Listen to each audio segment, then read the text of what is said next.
رمضان المبارک میں عشاء کے فرضوں کے بعد 10 سلاموں کے ساتھ 20 رکعات صلاۃ التراویح پڑھی جاتی ہیں۔ یہ سنت مؤکدہ ہے۔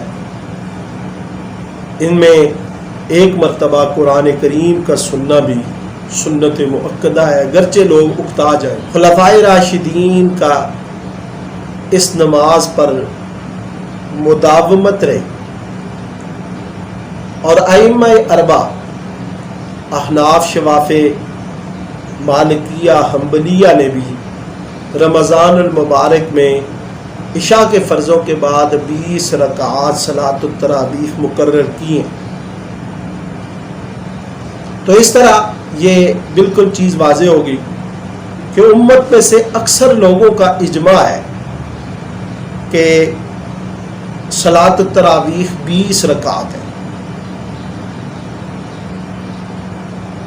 صلاۃ التراویح 8 رکعات نہیں ہے۔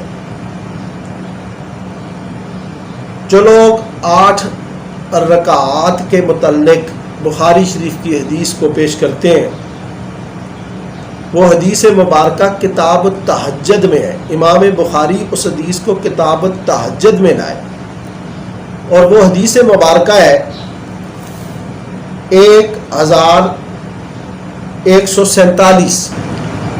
حضرت عائشہ الصدیقہ رضی اللہ عنہا فرماتی ہیں کہ رسول اللہ صلی اللہ علیہ وسلم رمضان اور غیر رمضان میں تہجد کی 11 رکعات ادا فرماتے ہیں۔ 4 پڑھتے، پھر 4 پڑھتے اور آخر میں 3 رکعات وتر پڑھتے ہیں۔ یہاں سے 2 چیزیں بالکل واضح ہو گئی۔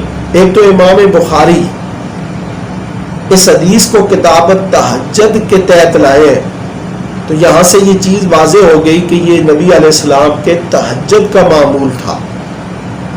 اور دوسرا، آپ رمضان اور غیر رمضان میں یہ 8 رکعات پڑھتے اور 3 وتر پڑھتے، جبکہ صلاۃ التراویح تو صرف رمضان میں پڑھی جاتی ہے۔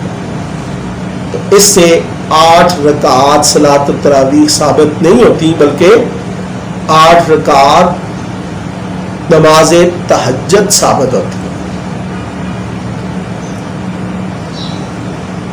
نبی کریم صلی اللہ علیہ وسلم نے فرمایا، ترمذی شریف ابواب العلم کی یہ حدیث ہے، فَعَلَيْهِ بِسُنَّتِي وَسُنَّةُ الْخُلَفَاءِ الرَّاشِدِينَ الْمَهْدِيِّينَ، کہ تم پر میری سنت کی اتباع لازم ہے اور میرے ہدایت یافتہ اور ہدایت دینے والے خلفائے راشدین کی سنت کو اپنانا لازم ہے۔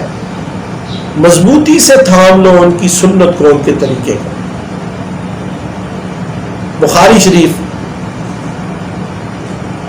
کتاب صلاۃ التراویح اور حدیث نمبر ہے 2010۔ حضرت عمر رضی اللہ تعالی عنہ کا دور ہے۔ حضرت عمر رضی اللہ عنہ ایک مرتبہ مسجد میں تشریف لائے۔ آپ نے لوگوں کو دیکھا کہ وہ متفرق طور پہ نماز پڑھ رہے ہیں۔ حضرت عمر رضی اللہ عنہ نے فرمایا، میری رائے یہ ہے کہ میں ان سب کو ایک قاری، ایک امام پر اکٹھا کر دوں تو یہ زیادہ بہتر ہے۔ تو حضرت عمر رضی اللہ تعالی عنہ نے اس رائے کو قائم کر لیا، پختہ ارادہ کر لیا، اور اس کو حضرت عمر نے پھر قائم کر لیا۔ حضرت ابی بن کعب کو ان تمام لوگوں کا امام بنایا اور آپ کی امامت میں لوگوں نے اقتدا کی، اور یوں حضرت عمر رضی اللہ عنہ نے ایک امام کی اقتدا میں لوگوں کو رمضان کی راتوں میں صلاۃ التراویح میں اکٹھا کیا۔ اب جب دوسرے دن آپ تشریف لائے، لوگوں کو ایک قاری کی اقتدا میں نماز پڑھتے ہوئے دیکھا، تو حضرت عمر نے فرمایا، نعم البدعۃ ھذہ، یہ اچھی بدعت ہے، یعنی یہ جو طریقہ شروع کیا گیا ہے یہ اچھا ہے۔ اس میں لوگوں کے لیے آسانی ہے، اکٹھے مل کے نماز پڑھ لیتے ہیں۔ ایک قاری جو اچھے قاری تھے حضرت ابی بن کعب، ان کی قرات سے بھی محظوظ ہو جاتے ہیں اور قرآن کریم کو سنا کر رمضان کی راتوں کو زندہ رکھتے ہیں۔ تو حضرت عمر کا یہ فرمان نعم البدعۃ هذه کہ یہ اچھی بدعت ہے۔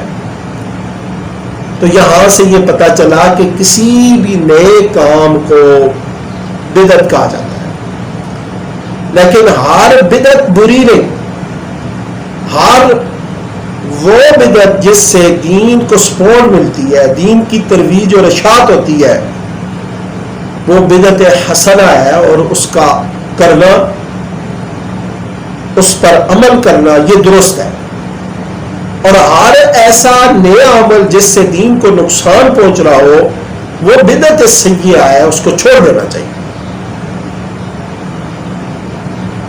رمضان المبارک میں نبی کریم صلی اللہ علیہ وسلم نے راتوں کو جاگنے کا حکم دیا ہے۔ آپ نے فرمایا کہ جس نے رمضان المبارک میں راتوں کو زندہ رکھا ایمان اور ثواب کی نیت سے، اللہ اس کے پہلے گناہوں کو معاف فرما دیتا ہے۔ اللہ تعالی ہمیں ماہ رمضان المبارک میں اس عظیم عمل، اس عظیم نماز صلاۃ التراویح میں قرات کرنے، قرات کو صحیح طریقے سے سننے کی توفیق عطا فرمائے۔ سبحانک اللہم و بحمدک، اشہد ان لا الہ الا انت، استغفرک و اتوب الیک۔